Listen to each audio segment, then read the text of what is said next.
Hey everybody, welcome back to the Pre-Hospital Paradigm Podcast. I'm Scott Wildenheim. I've got my usual crew down there at the end. I got Dr. John Hill and Ray Pace over here.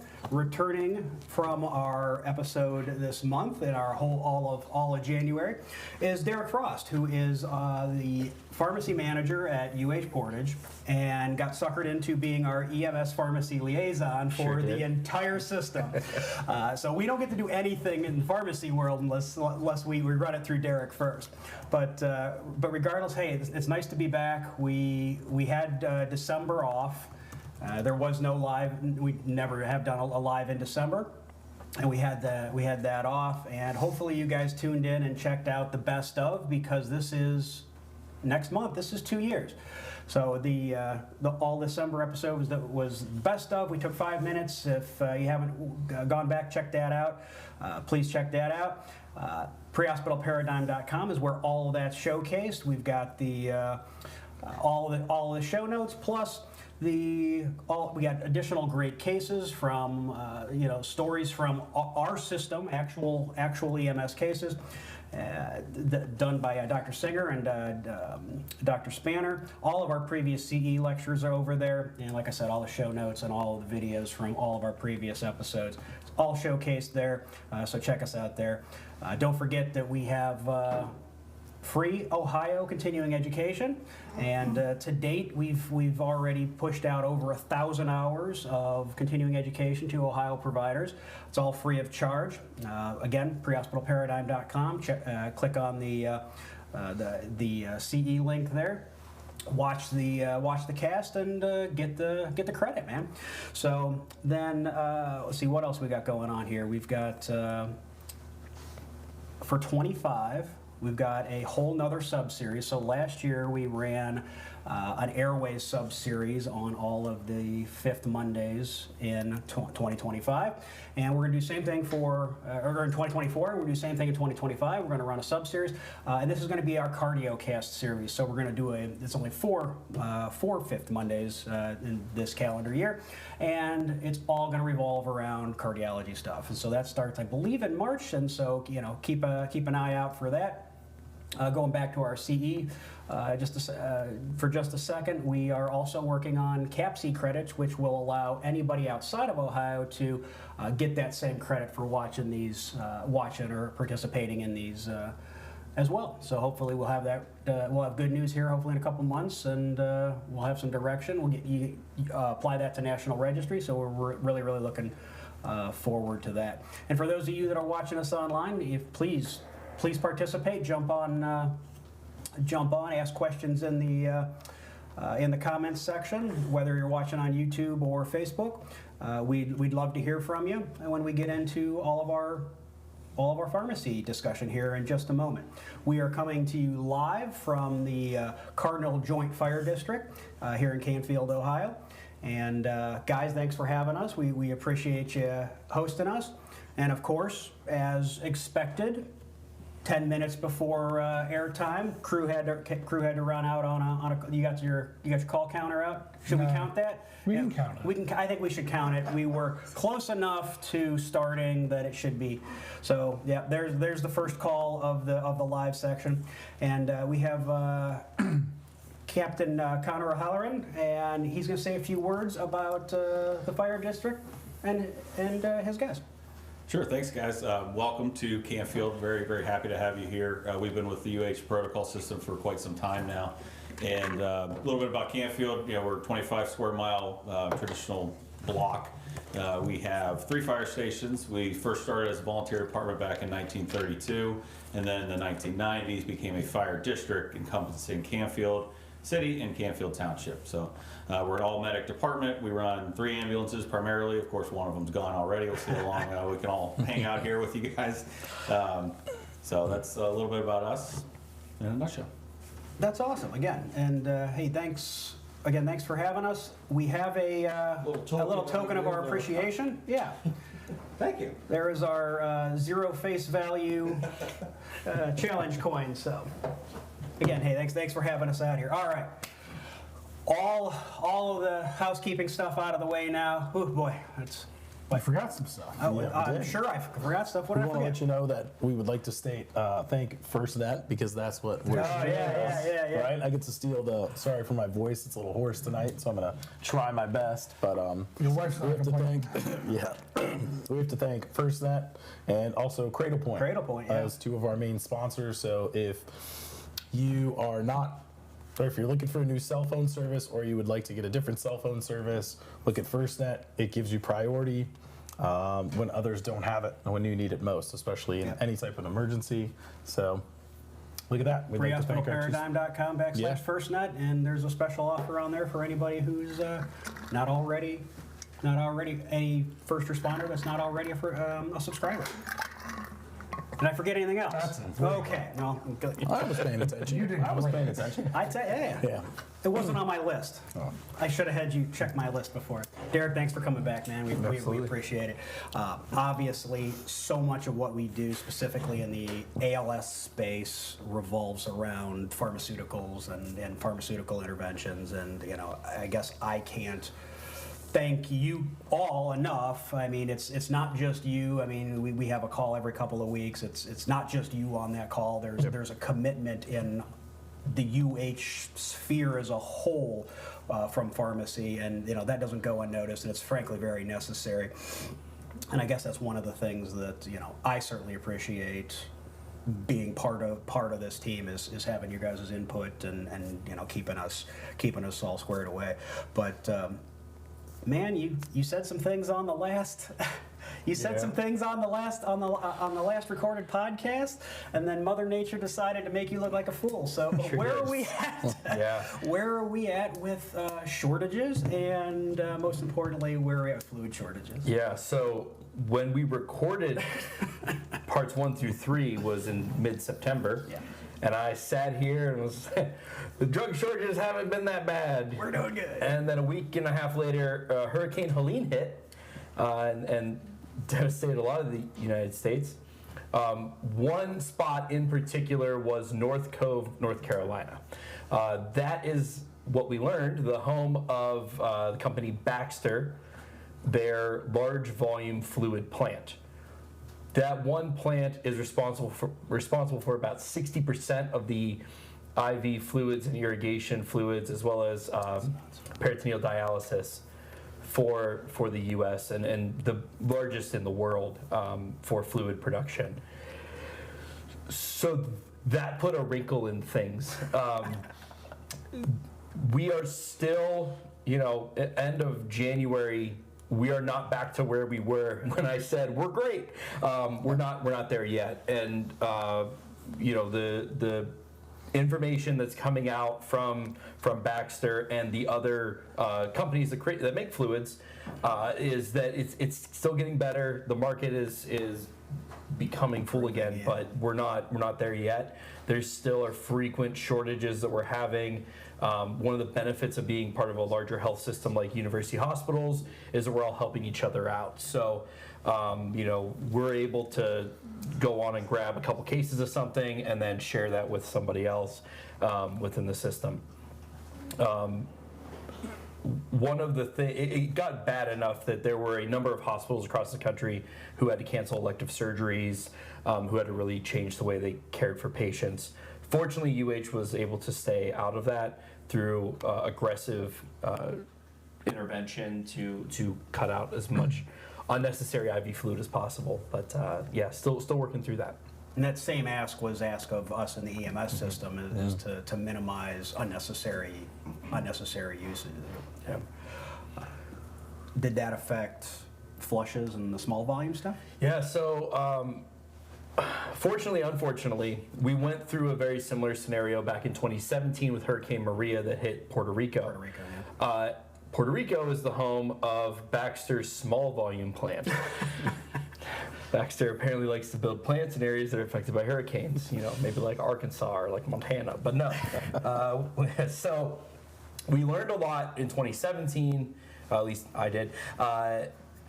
And I'm sure folks who have been doing this longer could fall back on other big fluid shortages. But so when we found out, the hurricane hit and that the Baxter plant was affected, Many of us, myself included, were trying to find any information possible.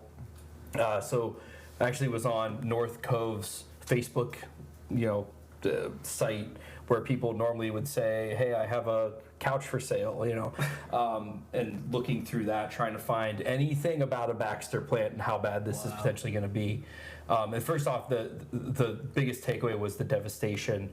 Folks like, I can't get a hold of my loved one who lives on this street. Does anyone have eyes on them? Or terrible, terrible scenario. But somebody posted a picture of the Baxter plant just absolutely underwater, and it was this is gonna last a long time. This is months that we're gonna measure in. So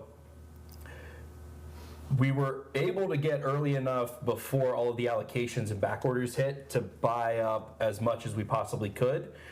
We're still working through some of that stockpile. A little bit of panic buying, not gonna lie, but you gotta do what you gotta do. And then using that information from 2017, hey, small volumes are gonna start going on shortage, empty bags are gonna go on shortage, evacuated, the vials that are empty, those are gonna start going, flushes, all of it. So we ended up getting 2 extra storage rooms in the hospital beyond what we normally have, and just filled them up with as much as we possibly could, as everybody was doing. And then with the next day, all of the allocations hit, and you really couldn't buy anything else. Yeah.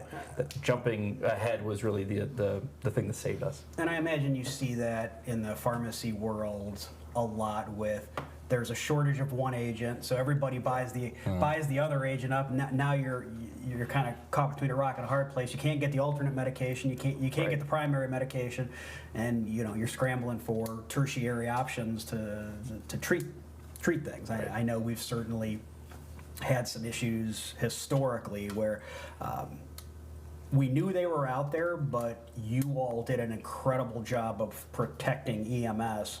And I guess let's speak a little bit to that. As part of your commitment to us, like pre-filled EPIs, was that 3-4 years ago, where there were none to be found in the hospital because they were all in our drug boxes. Right.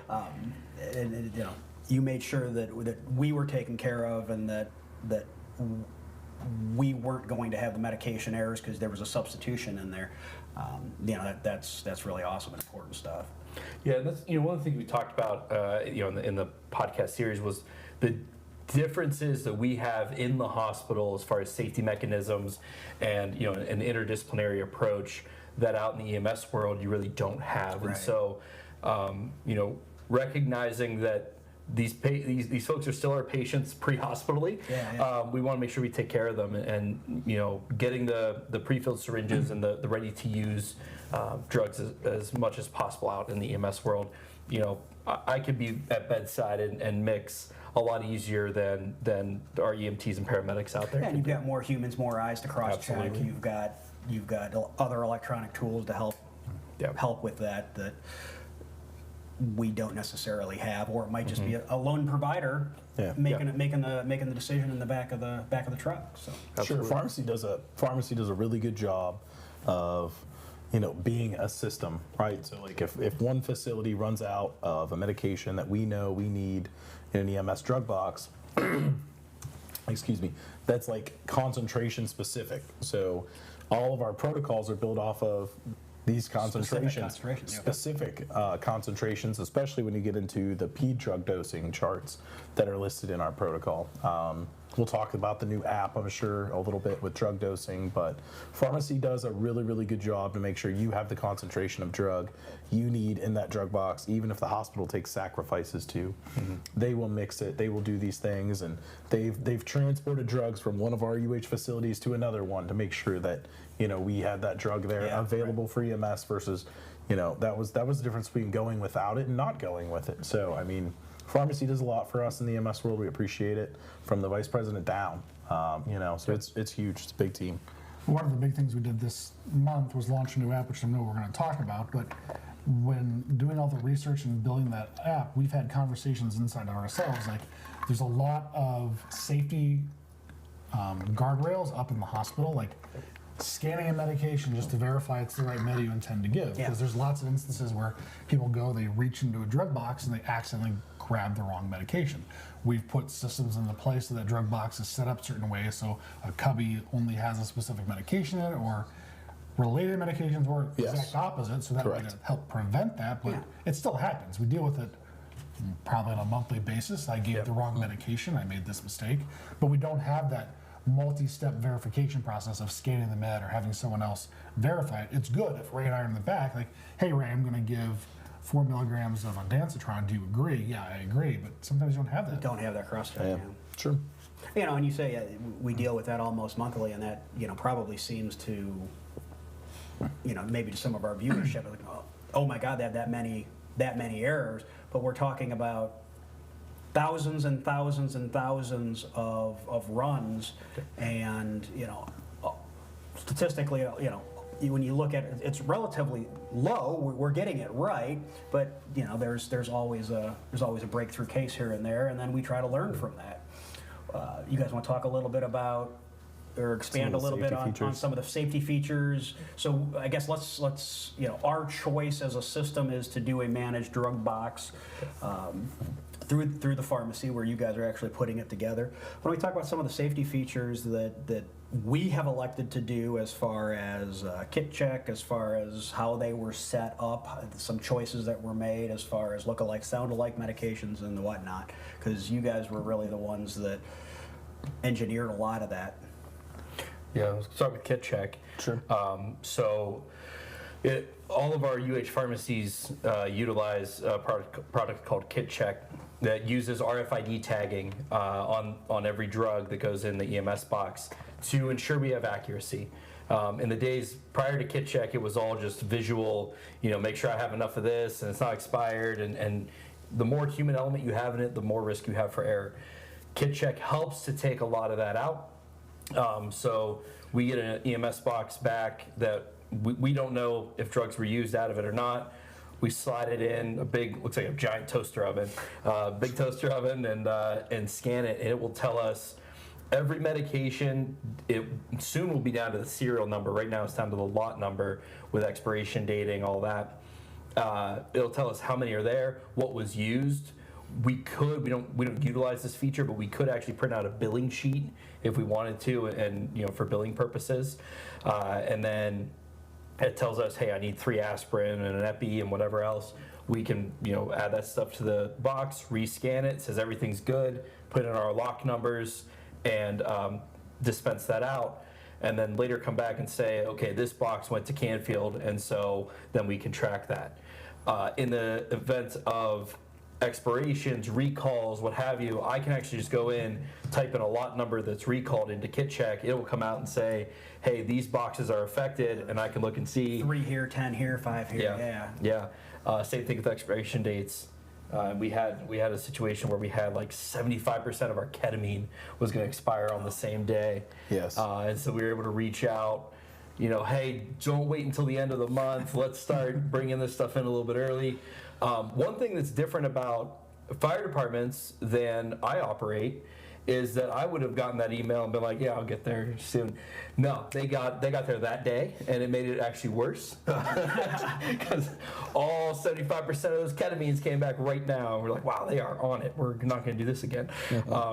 But no, it was good. If you We were said able the to aspirin plan was it. expiring, they might have been Right, slow to come yeah. back. Next but it time might the have been email- ketamine. Yeah. Next time the emails are going to go out A through F. And Yes. then, Yes, we live in Leonard, but I have a pharmacy tech, Brett, who takes care of all of our EMS stuff at Portage. And he's always a super happy guy. He came to my office. He's like, please don't ever do that again. So we'll plan it better next time. But yeah, Kit Check, it really takes a lot of the human element out of it, and makes this process a lot safer. It happened occasionally. You and I would talk about it, Sure. where a squad would be in a living room in the middle of the night, they'd open it and something wasn't there, and that's the worst case. We don't want that. So this has really helped take that down. Yeah, the big thing with Kit Check is it's a great product, and we found a couple bumps in the road is, you know, make sure you're discarding the box, Empty vial, empty or- vial, whatever, you know, gets used, huh? whatever gets used. Make sure you dispose of it, because When KitCheck scans it, it only sees the RFID tag. It doesn't know that the syringe is full or the vial's full. So you have to make sure that you're discarding that appropriately. Excuse me. The other thing I think worth mentioning is the way we design the drug box.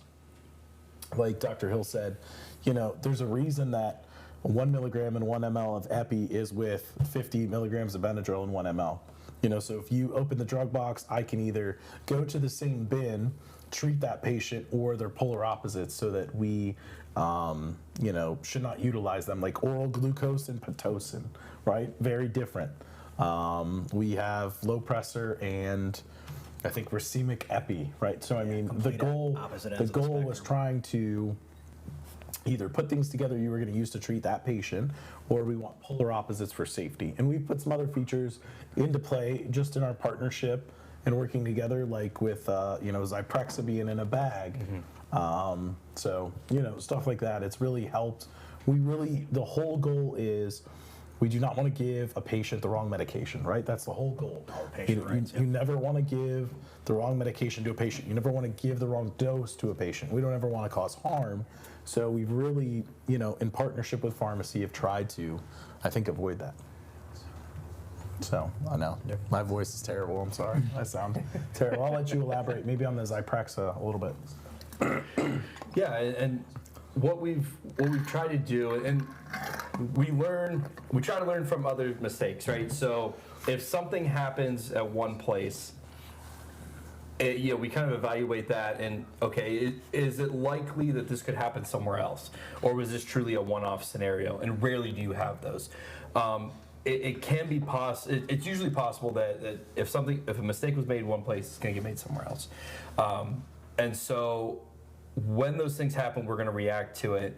One of the issues we had was with Zyprexa. And the way that we generally will fix this, we'll look at where is it in the box, what does it look like in the protocol. But if we have a medication that isn't going to be used very often, but is high risk for being confused with something else, Sure. we're going to, in this case, we put it in a baggie with a bright neon sticker that says, this is Zyprexa, just to give that little added piece that we have to go into the bag to pull that out. Just that little bit extra helps prevent the kind of the blind grab and go. Sure. That can help. Well, even if it's muscle memory, to be like, I don't remember opening this bag to get this medication. Oh, that's right, because it's the wrong medication. Yeah. Why am I doing extra things? Yeah. Olanzapine versus on the Dasteron, you're grabbing that. It would be, the whole goal is to stop. So that's a good point. Yeah, I mean, if you put an ODT Zyprexa and an ODT Zofran here in front of me, I didn't have my cheaters on, I wouldn't be, I'll be, okay. Luckily, they both have the same effect in some ways. They both have an antiemetic. Yeah. We did find that out when the paramedic had to tell the ER physician, I gave the wrong medication. So anything we could do to prevent that kind of stuff. Yeah, absolutely. And then, so go ahead. I was just going to say that one of the other things that we do with kind of pharmacy is all of our real dangerous meds all get reviewed 100%. So ketamine being one of them. Perfect example. Yeah. So every 2 weeks I get an email, lists out all the ketamine usages in our system, of which I looked it up. We have about, every year inside our one EMR system, we have about 500,000 runs. So 500,000 runs in just this one system. We pull out all the ketamine usages and they get reviewed by the med directors as a whole to see if it was appropriate. We talk about, is this appropriate? Could we have caused harm? Was there some complication of this? And if there was, do we have to then change what protocol says or change dosing or whatnot? And then we have a conversation, which I had a case that we had a conversation about as well. And sometimes there are just side effects to these medications, but all those drugs are dangerous drugs. More drugs, some of those drugs are more dangerous. Beta blockers, probably people don't think it was dangerous, but it is one of the most dangerous drugs in that box. And then there's ketamine as well. Ketamine can and has caused harm when used inappropriately or not monitored. So we watch that like a hawk just to make sure that we're not causing any harm for those high-risk medications. The beta blockers are probably one of the most, from my protocol editing and management side of things, is probably one of the most frequent questions I get. Why are these things, they've been in there for so long, why are they still red boxed? Why don't you trust us to give these? And it comes down to safety, right? And it's like, look, we watch physicians choose the wrong agent out of these two, on occasion, right? It's that cross check. It's for safety. It's not because we don't trust you. It's just because there's nuance in treatment, specifically with the beta blockers we're talking about in our drug box, are metoprolol and labetalol. There's nuance between those, Yes. and if you're not sharp on them, right? I mean, I've had very seasoned paramedics say, "Oh, this patient's hypertensive and tachycardic. I want to give metoprolol." It's like, yeah, I don't think you do, right? Again, that was a very seasoned person, Yeah. very well respected. And again, it comes back to that nuance. We need that extra brain power, that extra cross check to make sure that nobody's making an error. And sometimes that's all it is a cross check. And if you have questions, I would encourage everyone just call med control and run it by if you have any questions, because we're going to say yes or no, or maybe give you a third option. So actually, this week, Caleb and I were talking about this, and I think we did talk about this on the recorded. But long ago, one of my mentors said something to me. So if you make a medication error, do BLS care and then call somebody else. Don't start trying to fix the problem. Yeah. And it was funny because we were running some scenarios in paramedic school this last weekend, and the guy made it was a theoretical error, it was a simulation, right? But he made an error, and then he was like, okay, well now I'm going to fix it with this and this and this and this, and just dug the hole deeper and deeper and deeper. And that's something that, again, now 25 years ago, it still sticks with me. It's you're already in the mindset of making errors, right? Take pause, support them at a basic level, and then again get that extra viewpoint away from your anxiety and your already error-prone mindset to help correct that. If they're even, most of these things are just hurry up and wait, right? Yeah, sure. Time will fix it. Stop doing more. Just hurry up and wait, right? But well, and most things can be fixed by just supporting the patient, right? absolutely. And probably if you give a med and then, let's say likely they're going to go apnea because that's what happens to most things. Yeah.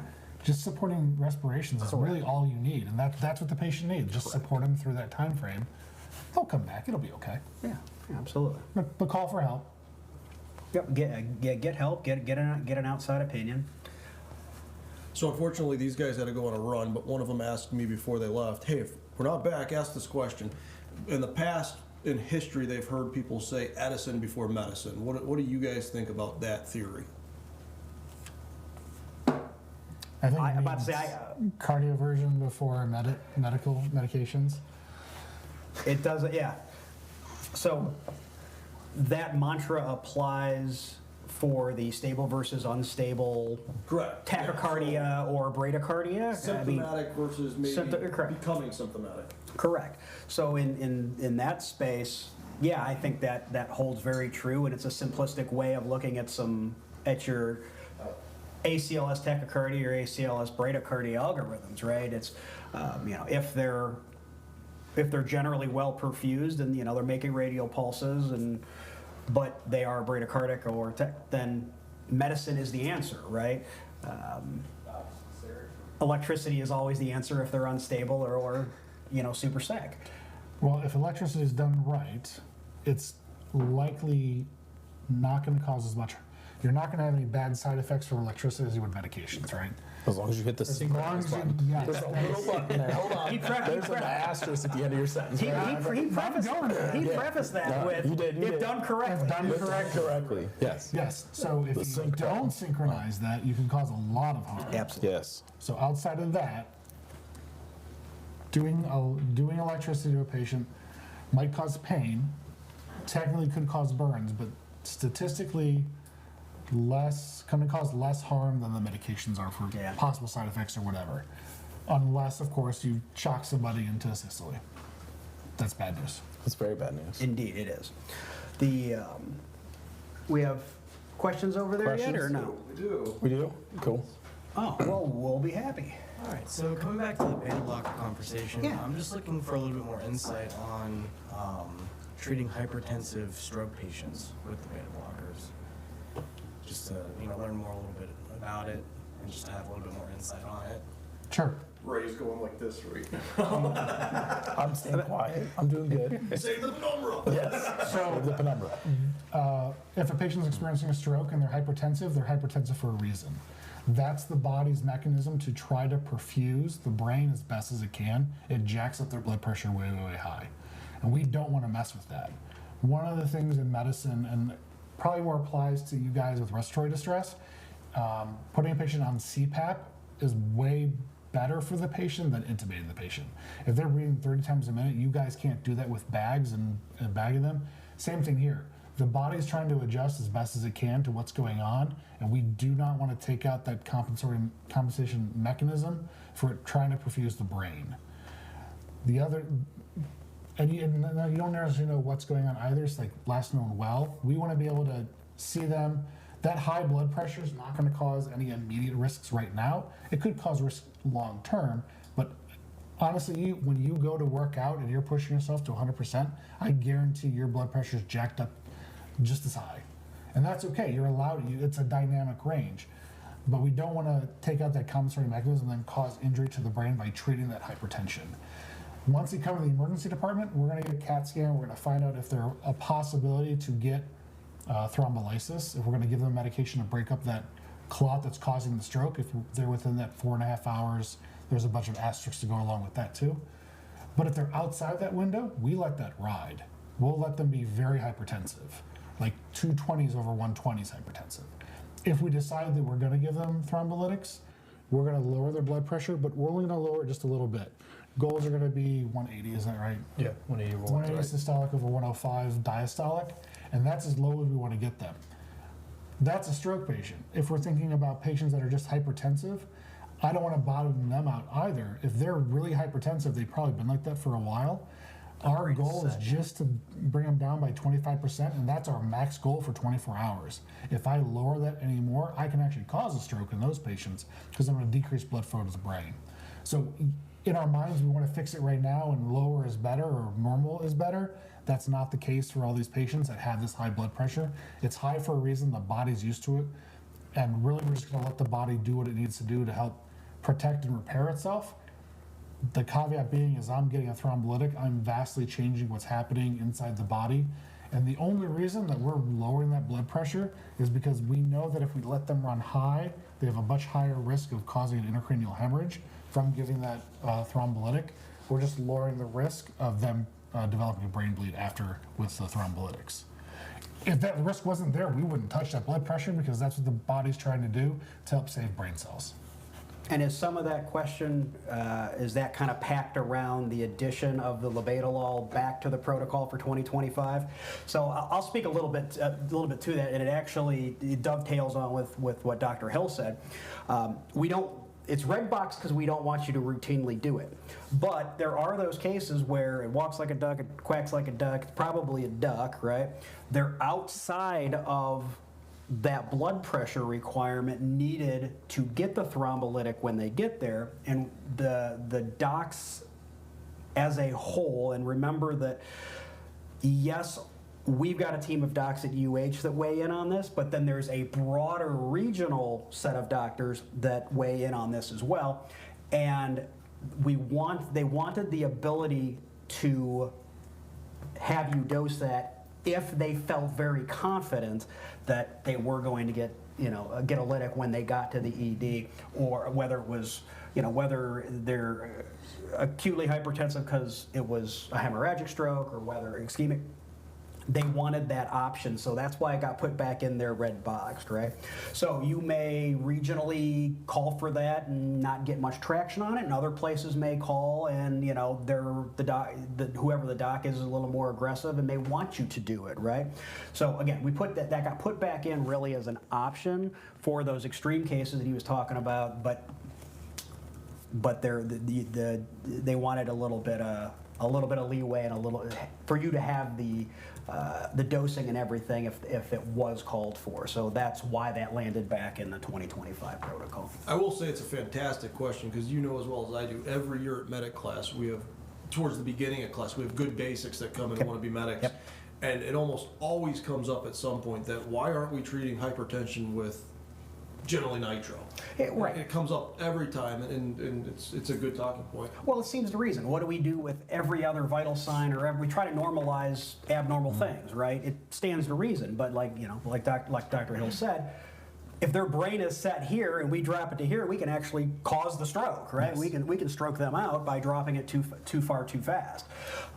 And there's part of the body, there's parts in the brain, there's parts in the gut we call watershed areas.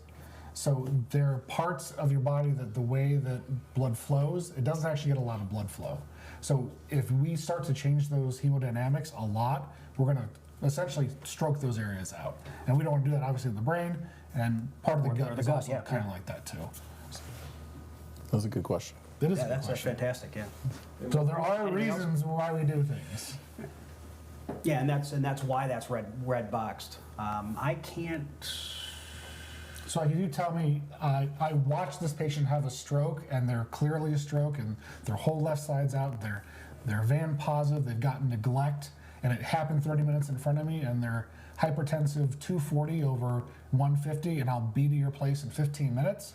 That's probably someone to say, yeah, give that labetalol. We're going to start low, see where it goes. So that way, when you arrive here, I can have my medications ready, and that way I don't have to start fighting against getting the patient's blood pressure down.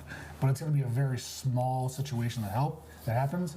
In my 4 or 5 years I've been at Portage, I have not had a clear-cut stroke. We get them, but I've not had a clear-cut. It's always hit or miss, or we're not sure, like last known well, and what were prior deficits, what kind of, are they on a blood thinner, those types of things. Minor details. Nah, Online question just came through. Why is it? All right, let me rephrase it the way the question said. Excuse me. Should labetalol be something I give to a pregnant woman who is very hypertensive? Different set of circumstances. Yeah. also true. So yeah, totally. So it's different because it's going back to the way we taught. Like the easiest way to remember the beta blockers is low pressure, lower the heart rate. Labetalol, think labor, LAB, right? And then we're looking at that female that is pregnant was part of the question. She's obviously, Well, how pregnant? yeah, that's the next thing. Like third Let's say trimester. 40 weeks. We're ready to pop, and we have eclampsia. Well, you just gave it away. So yeah, so obviously Proteinuria. we want to lower the pregnant female's blood pressure prior to getting to eclampsia. Is going to be the whole goal there. Is we actually don't want the pregnant mother to seize because that's going to withhold oxygen, going to cause a hypoxic event to maybe her, the fetus, things of that nature. So we want to lower the blood pressure when the baby is in the womb to try to decrease the likelihood that mom's going to have a seizure. Because then now you're in the mag and just headed down that path. So, But it is still red box for the same same aforementioned reason, which all comes down to safety, and we don't want that misconstrued and inadvertently given metoprolol when they really need it. And that your low pressure, LAB, low heart rate. yep. Think LAB, think labor. Yeah, you still have to call. I'm not trying to blow that off, but obviously those presenting symptoms from the pregnant mother should trigger the phone call to medical direction to say, hey, this is how my patient presents. Obviously we want to prevent eclampsia. This is where I'm at. We're pre-eclamptic with extremely high blood pressure. She has a headache, blurred vision. We all know the script. So. Controlled substances.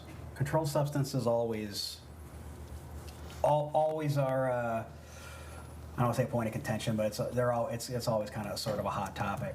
So let's talk a little bit about the security requirements for. Well, who regulates them? Because it's more than just you, and it's more than just the state, and then some additional security necessity with controlled substances.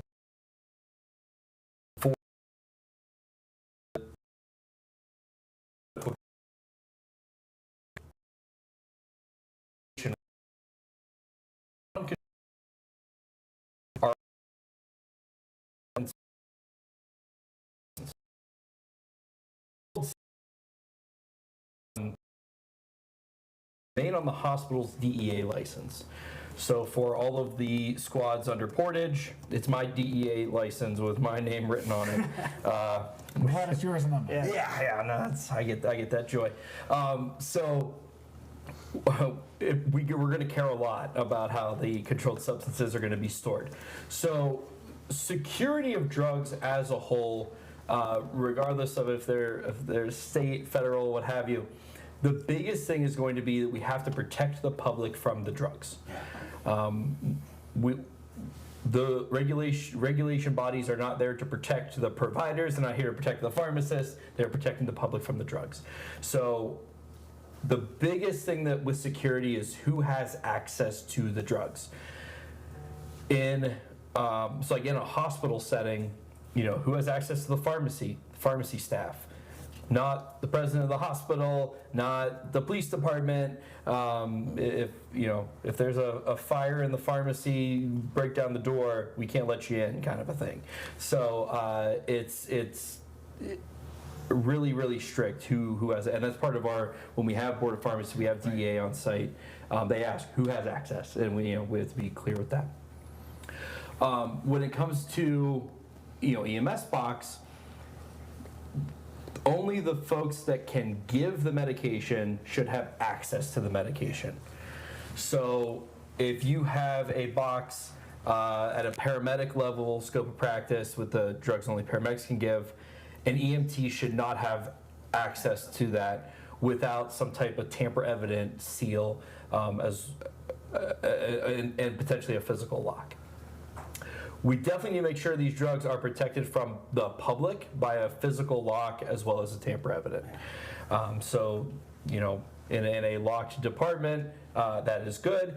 In a locked cabinet is good. In a locked ambulance, fire truck, what have you. We talked about in the recorded podcast about event medicine on a golf cart. We may not be able to lock that, but as long as it's under 24-hour surveillance or the whole time that the drug is out, it's under surveillance where we could see and stop or at least follow the drugs if they were stolen, while still having that tamper evidence seal. I forgot the other part of your question. I got so excited about that part. No, that's fine. Let's tune one thing. Yeah. Dangerous drugs versus controlled substances. Yeah. I think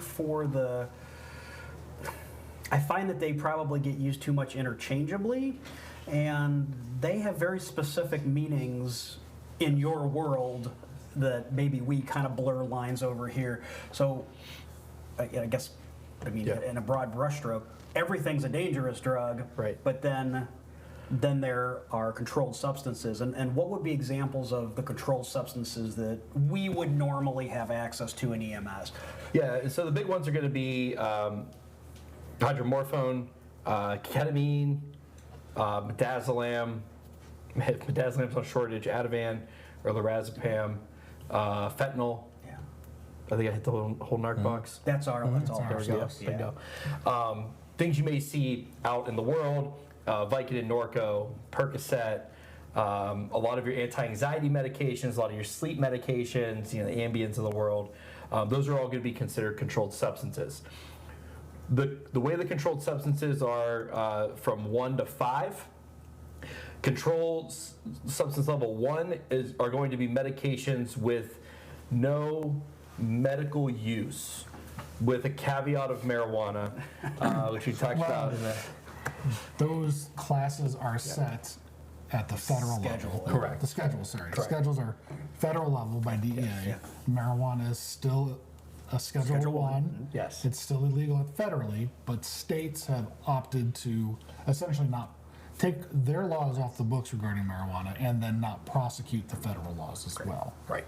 That's the big asterisk with marijuana. Yes.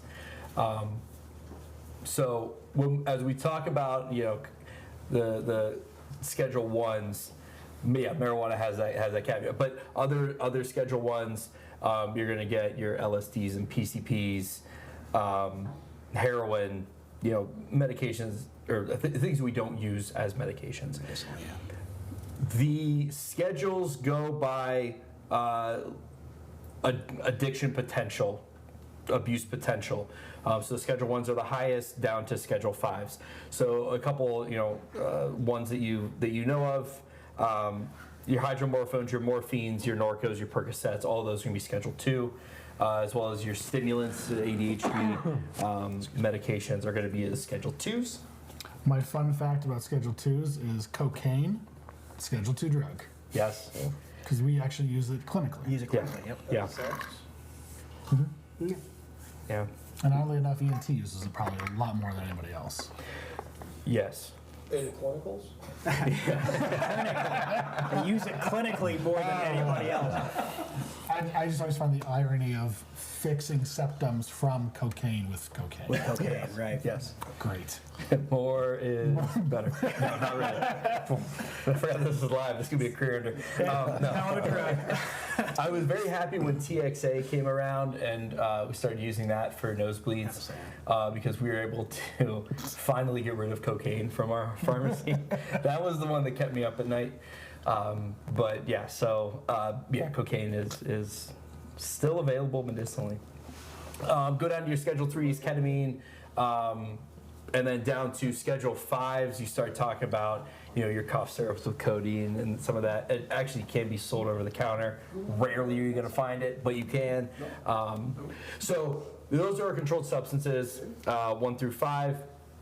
You then, on the complete opposite side of that, you have over-the-counters, right? So your aspirins, your Tylenols, your ibuprofens, that kind of stuff that you can are over the counter.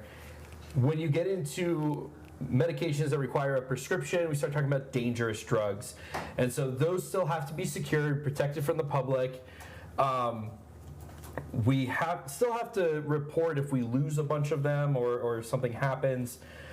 Some of those drugs, even if they aren't controlled substances at very high doses, can be addictive, and so there are ones that we watch for, especially when you get into things like jail medicine and that kind of stuff that are very specific, where folks may not have access to the more addictive medications that we think of, but have access to these other medications. And then there are some medications we talked about on the recorded podcast, gabapentin, propofol, some others that are not controlled substances at the federal level. They are in some states, and other states like Ohio do still track them. So we, for all intents and purposes, at a hospital level, we treat it. Yeah, we treat it as a controlled substance. As a best practice, yeah. And then even at a institution level, we have medications that we treat as controlled substances that are not, because they're at high theft potential. And so we can just really narrow down our focus on those drugs. How I've kind of committed to memory the DEA schedules is the lower the number, the higher the street value. I don't know. Good way to put it. But I don't know if that should go in a book, but regardless, that's I think we got another question. how I keep it straight in my head. So yeah, let's hit the other Oh, question. good. So with the new advancements in the EMT scope of practice in the state, do you guys foresee more medications being added in the next few years to their scope? And what's some insight on that? Ooh, great question. That is a good great. question. So a little bit behind the scenes baseball with that. In the state of Ohio, all of the scope of practice is set by statute, so set by law. So changing that literally takes an act of state Congress. They've made some changes to improved extra things that we can do. They started that about a year ago. They made initial changes. They're now looking at making more changes to that. So recently, for basics, to draw up epinephrine from a vial instead of using an auto injector, and then using your already skill that you had, which I never agreed with, that calling me to say, is it okay to give a breathing treatment? Albuterol, That yes. they can give by themselves at home. I don't know why you had to call me for it. So a lot of common sense stuff. They're slowly going to chip away at adding new things to that they see are beneficial, but it's not going to be quick. But I do see some changes coming down there. I've personally talked to people from the state about things that we'd want to see change, but they're going to be very slow to implement those. I don't know if anyone else has anything else to Several say things, about yeah, that? of course. Oh, glucagon also being the other one. That was I was going to add on with the glucagon. I think they've already hit from the EMT perspective the low-hanging fruit, like Dr. Hillard said. We're sending these meds home with people to give themselves, but I can't trust an EMS provider to give it. That's bonkers, right? So that common sense initiative to allow medical directors to. Big fan. I'm glad they're we're tracking in the right direction. That's amazing. Are there a few others? There's probably a few others that we can find benefit from, but I think we've chipped the big immediate needs away already with the epinephrines, the albuterols, the glucagons. Everything else, I think we're kind of starting to teeter on. I could see solumetrol coming down to the basic level. That honestly would surprise me, right? I just know how you would give it. It would be IM. I am. Yeah, it would have to be IM. Because we're doing it for epinephrine, we're doing it for glucagon, it's just another IM injection at that point. And I guess it's one of my soapbox things. It is absolutely, yeah. What's going to make these respiratory distresses better is going to be steroids. The answer is just steroids. But You never know. Over time, it can I become more think we're going to expensive. see some more movement in that. We're definitely going to see some more movement right now. I think the shift is off of the EMT level stuff, and I think the next round of things you're going to see is going to be at the advanced provider level for additional ability for scope of practice changes for paramedics. And And they added blood products now too to the paramedic level. I guess let's clarify. Let's clarify. Allow the administration of blood. We've always been able. The starting of Correct. The Starting initiation right, of the initiation of blood products. and that's been a big whirlwind because now everybody thinks that we're gonna put blood in every ambulance, and as it turns out, we got a whole podcast coming out on that because turns out there's not enough blood to put blood on every ambulance in the state. Wow. There's not enough blood to even In the hospital, feed the right? hospital. Yeah, right. So. Yeah, you're talking about canceling surgeries because of fluid limitations. Yep. Every single day, they're at the major trauma centers, they're making choices about who's going to the OR based on Blood availability. blood availability. Yep. So, I think there's a lot more to come in that space. Some really good stuff, but I don't think there's going to be much more soon for the EMT scope. Sorry, I guess just to add on No, to it, no. do you see in the future, like intermediate level providers giving that first dose of epinephrine? I hope so. I personally hope so. You're saying for cardiac arrest? For cardiac arrest is I is also how hope so. I think that is something we can Educate. safely ask an advanced provider. I would. Well, I would also argue they're already dead. You're not going to make them more dead. Right. So, Well, I mean, what do people die from? Lack of epinephrine. yes. The Hashtag Dr. Spanner. right. Hypoepinephrenemia. Hashtag Dr. Singer. But no, I hopefully think will evolve there. I don't know about antiarrhythmics. I would be surprised. Don't think so. I don't think so. I would be surprised if anybody got any traction with the antiarrhythmics. The answer is going to be go to paramedic school. Paramedics, right. Sure. But Because, I mean, paramedic is essentially basic plus cardiology for 9 months, right? also, yes. As simple as the heart is, both electrically and plumbing wise, A lot of nuance. yeah, medically very complicated. Yeah. I mean, we have cardiology, and then we've got interventional cardiology, and then we've got the super specialist of electrophysiology cardiology. I mean, cardiology itself has 3 subspecialties, so it's just a very complicated organ with lots of receptors on it and complicated function. So, yeah, the answer is going to probably be medic school. Just had a question. Yeah, I'm going to put that up right now. So this is, I think it's the first one that we've had addressed specifically to our guest. I know. Hey. Calling you out There we by go. name. Love So this is Wes Green. Thanks for chiming in here, Wes. And Derek says, am I required to sign the NARC form in the NARC box if I give the entire dose with no waste? I like filling everything out every time, but is it technically required? So we have to maintain with controlled substances a chain of custody. So this is where it basically comes in. So we have to show everywhere that medication went. We talked about kit check. We take it from the pharmacy to the squad, and then as you give that medication, we need to know where the entirety of that vial went. So if you administered all of it and you have zero waste, fantastic. We just want to see that. If you give half and waste half, if you draw it up and then something changes and you end up wasting all of it, just documenting. But we have to, with that chain of custody, pretty much count for every milligram of that drug, every ml, where did it go? Which is why we have you sign that accountability sheet for the administration and the waste. Whether there is waste or not. Correct. Yeah. And Ohio requires a wet Wet ink ink signature. It Yes. cannot be electronic. Correct. Hopefully that answered the question. So yes, fill it out. Yes, please. and we have some of the behind the scenes stuff. We have, at least at Portage, with the number of squads we have, dedicated staff that just go through the paperwork and make sure everything, I's are dotted, T's are crossed, to make sure we maintain that chain of custody. And we'll come back if something's missing and hey, what happened here?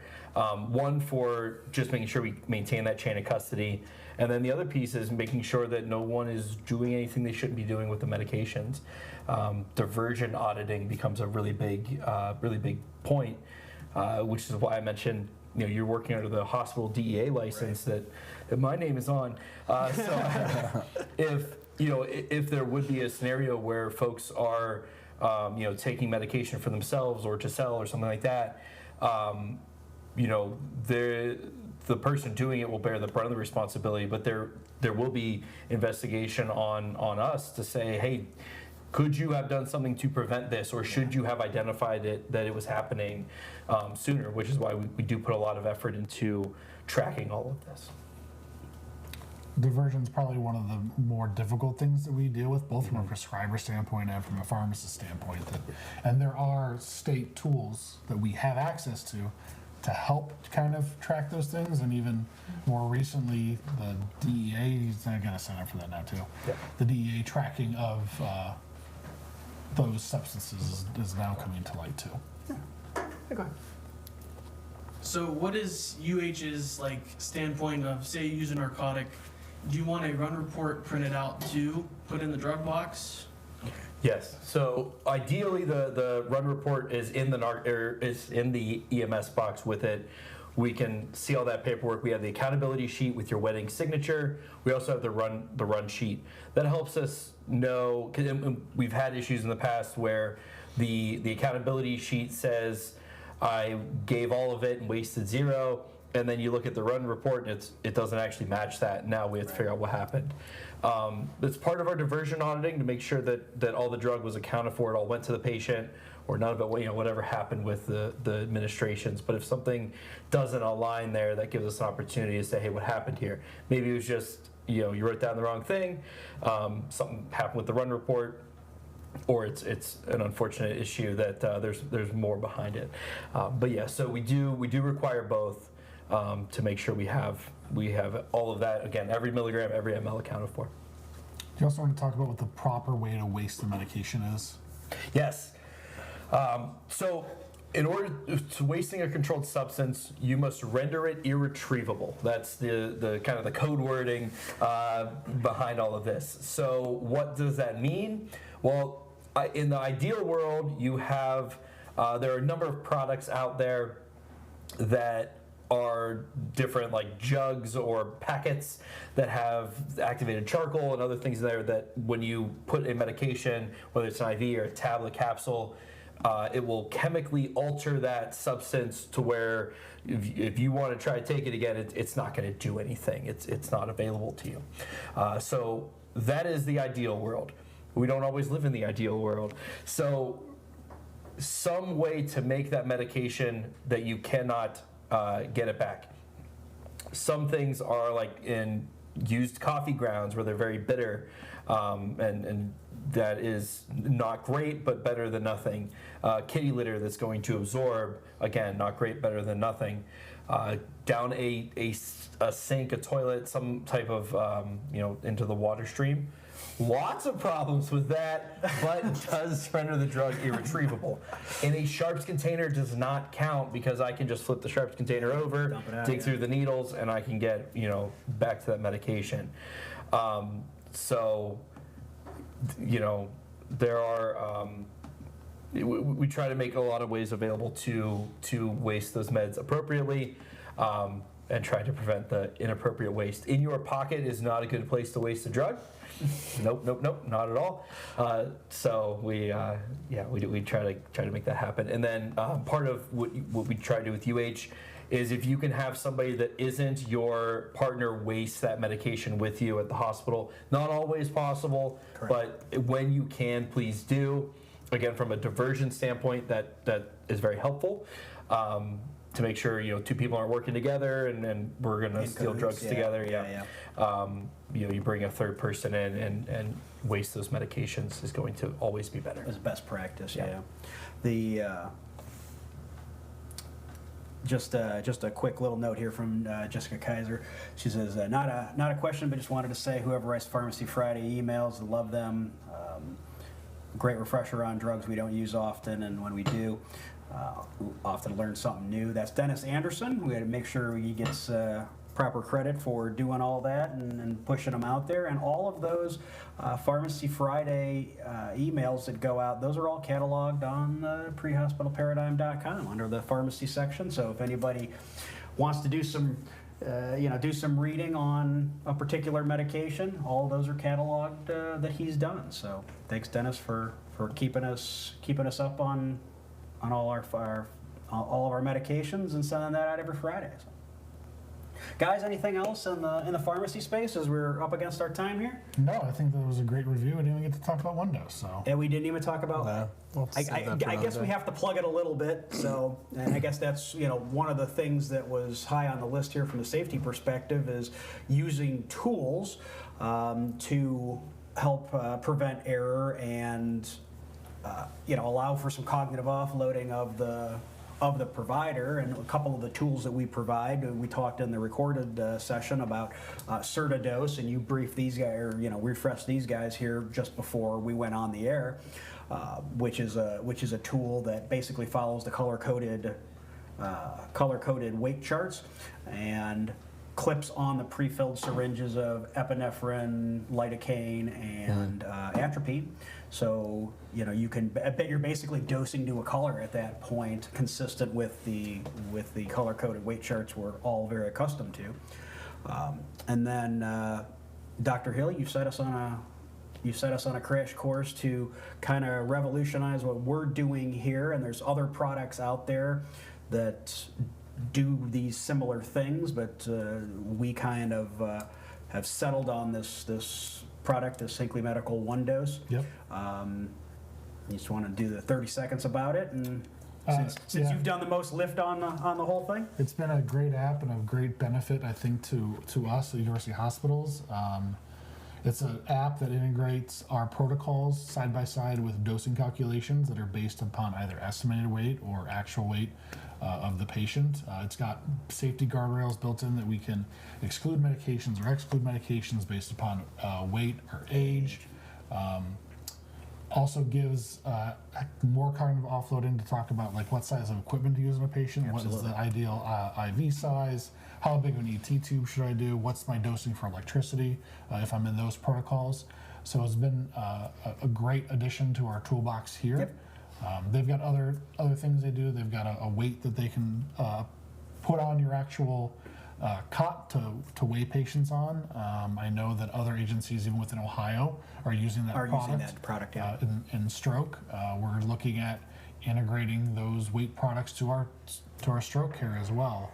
Because I don't have a great way to weigh a patient pre-hospitally. I have to wait until I get them in an ED bed at Portage. So if I have a good weight coming in off the cot, I can have my pharmacist draw up my T and K, and as soon as I got my negative head CT, it's just Ready to go. quicker time to definitive care. Save brain cells, absolutely.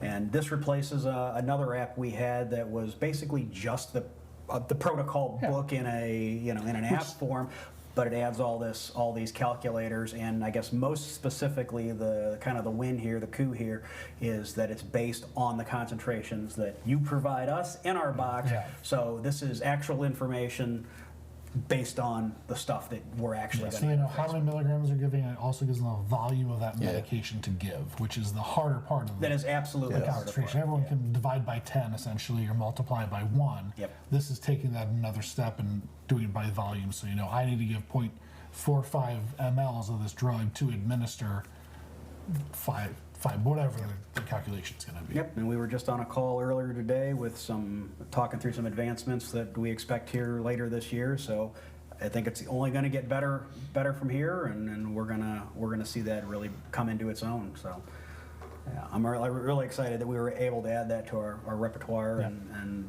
the safety component to our administration of pharmaceutical agents. So. Yeah. The only thing I think you should add to that is that people have unique logins that they should be using if they did not get that initially.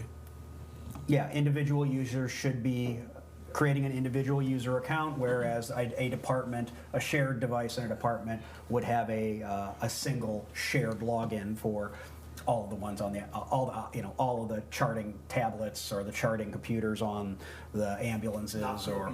Yep. Yeah, those aren't for the people. So. And that'll allow, because we know every firefighter paramedic only works one job, right? Only one job. yes, ever. So that allows them to, and I know at least one person in the room has 3 jobs in 3 different departments.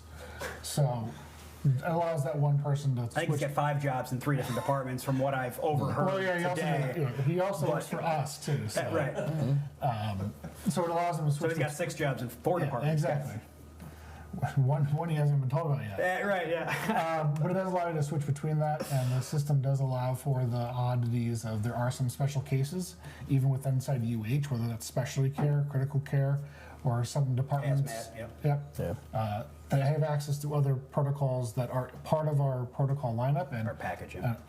but aren't viewable to everybody. Everybody. So.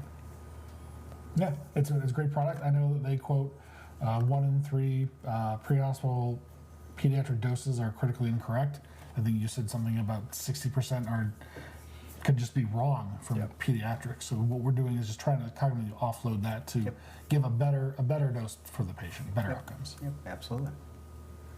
All right, well, Derek, man, we appreciate you coming back. Yeah, absolutely. Appreciate it. It's always a blast to get your insight on stuff and hear from the other side, which of course is so impactful and so important to what we do. And we appreciate all you tuning in. Thank you for those of you who had online questions, and we'll catch you next time. Thank you.